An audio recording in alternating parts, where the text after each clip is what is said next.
আজি বনাম সয়াবিনখিনি তিতোৱা হৈ গ'ল। এতিয়া বইল কৰি ল'ম। সয়াবিনৰ লগত দিম আলুখিনিও বইল কৰি ল'ম। সয়াবিনৰ লগত বনাবলৈ এইখিনি পিচি ল'ম। পিঁয়াজ, আদা, নহৰু, বিলাহী, কেঁচা জলকীয়া কেইটামান। এতিয়া এইখিনি ধুনীয়াকৈ ভাজি ল'ম তেলত।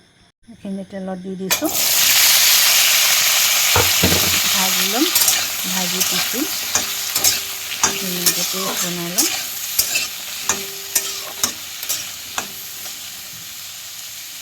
ভজা হৈ গ'ল পিঁয়াজখিনি। এতিয়া ধুনীয়াকৈ পিচি ল'ম। চিকেনখিনি বইল হৈ গ'ল, বইল কৰি ল'লোঁ। আলুখিনি বইল হ'ল, সেইখিনিও বইল কৰি লোৱা হ'ল। আলুখিনি এফালৰ পৰা দুপিচ কৰি লৈছোঁ। মছলাখিনি পিচা হৈ গ'ল, পিচি ল'লোঁ। এতিয়া কেনেকৈনো বনাম আহকচোন। জিৰা অকণ দি দিছোঁ, তেজপাত এখিলা দি দিছোঁ, শুকান জলকীয়া এটা দি দিছোঁ তেলত। এতিয়া মছলাখিনি দি দিম। মছলাখিনি দি দিছোঁ তেলতে।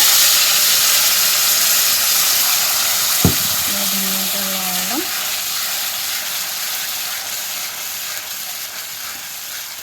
ইমান ধুনীয়া পেষ্ট হৈ গ'ল। সয়াবিনটো অকণমান এনেকুৱা পিচি দিলে ভাল হয়, গ্ৰেভিটো ভাল হয়, কালাৰটো বেছি ভাল লাগে। সেইবাবে এনেকৈ পিচি লোৱা হৈছে এইখিনি। এতিয়া এইখিনি অলপ সিজাৰ পিছত নিমখ, হালধি দিম। এইখিনি এতিয়া হৈ গ'ল। এতিয়া দি দিম নিমখ, ৰেড চিলি,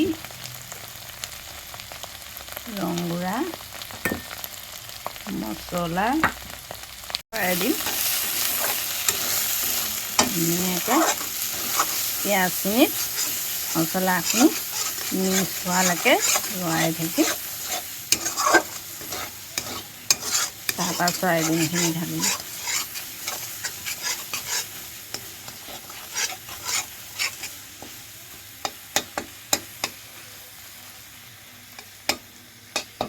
এনেকৈ ৰঙা হৈ গ'ল মছলাখিনি। ইয়াতে দি দিম সয়াবিনখিনি। সয়াবিনখিনি দি ধুনীয়াকৈ লৰাই দিম। সয়াবিনত যিখিনি পানী আছে ওলাই যোৱাকৈ ৰঙাকৈ ভাজি আলুখিনি দি দিম। আলুখিনি এনেওতো বইলেই হৈ আছে, বেছি টাইম নালাগে। হ'লেও ভাজি থাকোঁতে আলুখিনি দিব লাগিব। ভাজি থাকোঁতে আলুখিনি দি দিম।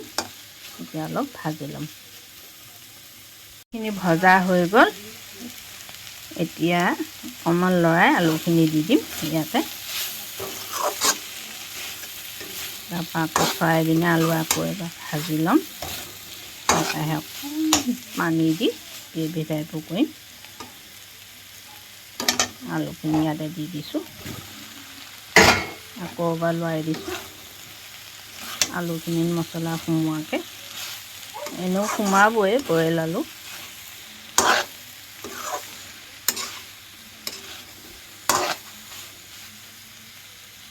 ভজা হৈ গ'ল। এতিয়া ঢালি দিম পানী ঢালি আৰু অলপ সিজিব দিম।